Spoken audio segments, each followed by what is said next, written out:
This is going to be a fun video. 6 months ago, 63 of you Etsy sellers told me that you want to grow your shops. And almost all of you said that you are going to try to make up your own plan for this. So today marks 6 months later, and I want to check back in on your shops, and we're going to take a look at what has happened. Now, what should we expect as far as growth for a shop over 6 months? Well, a couple things. First of all, to have 100 sales a month when you're starting out. Another good goal, we should expect the product mix to expand so that we are integrating different products into the shop that are really achieving different purposes. So let's take a look at what's happened, and then I'm going to identify the number one biggest gap for every single shop. And if you like videos like this where I look at your actual shops, definitely hit the subscribe button because I will be doing a lot more of these. Okay, the first one, we have 55 orders on this shop, and we only have 8 listings, and these are all super low price point. These are basically falling into the sourced and handmade category. So at this point, especially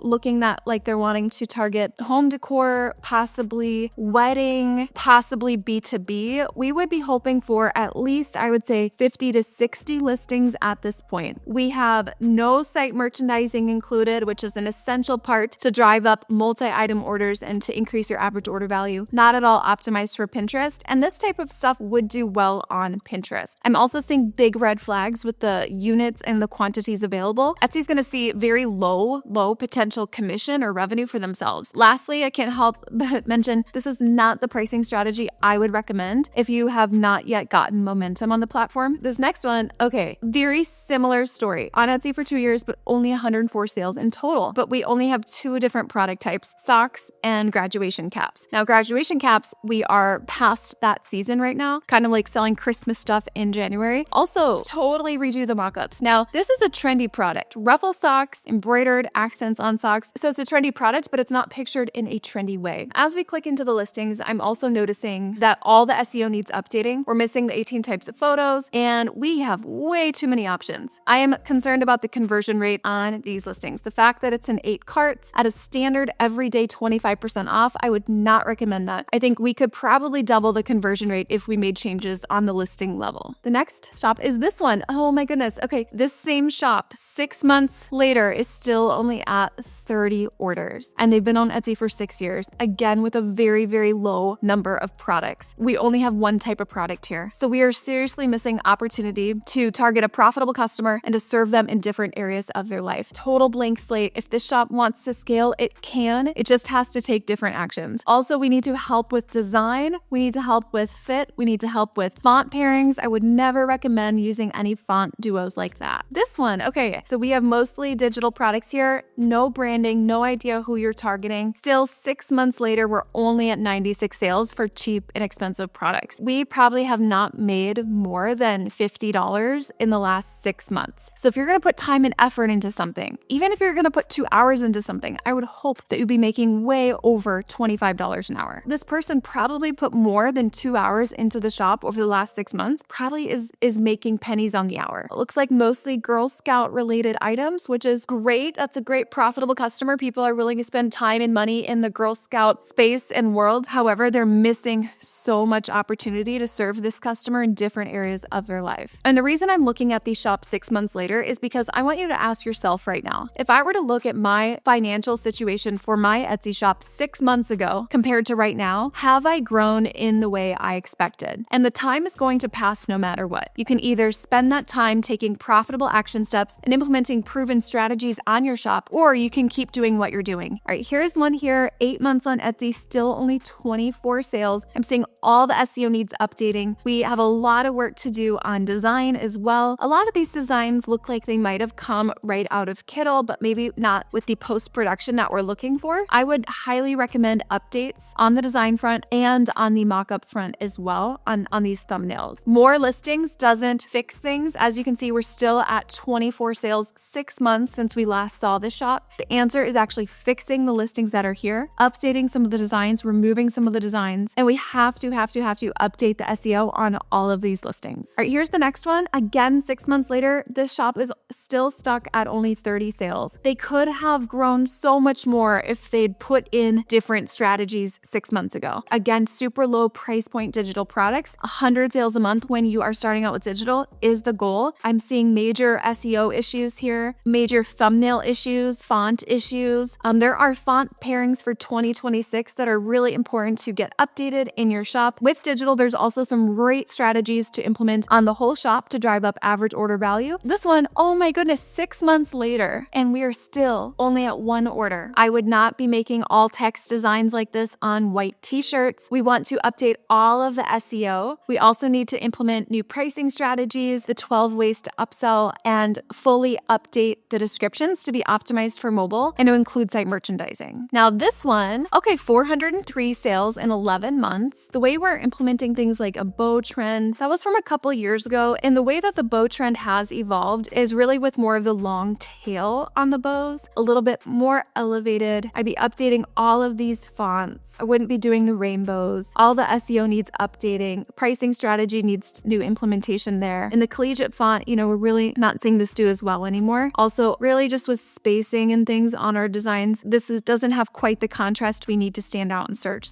And removing probably about 50% of what's here. Okay, this next one. So it looks like they are doing tea towels. Highly recommend, very different font for this. This font did well a few years ago, but it has been replaced with the favorite daughter font. So if you want an all text design, I would be making this twice as concise, favorite daughter font, updating all the SEO, adding in the upsell opportunities, and I would highly recommend expanding just beyond tea towels. All right, the next one is this one. All right, so 172 orders in 11 months with these super low price points that you are shipping these items yourself. I don't know how you're making a profit, so highly recommend making updates to the product mix to make this so you can actually make money and be profitable here. I highly recommend changing the background behind your photos. Wood grain, typically we recommend avoiding that just as a rule of thumb right now. Also, very curious, who are you targeting as your customer? That is something I would want to dig into. Who is the profitable customer for this? Let's go back to kind of the foundation and make sure that we're identifying at least a few different profitable customers in this mix, and then expanding the product mix in a way that drives up average order value. Okay, this next one, 58 sales, but across 5 years. That means we're not seeing a big uptick over the last 6 months. Highly recommend changing every single thumbnail. We are very text heavy. These are not at all optimized for mobile, and most of the shoppers are coming through mobile, but we have like full-on sentences, tons of text. No one is reading it, and very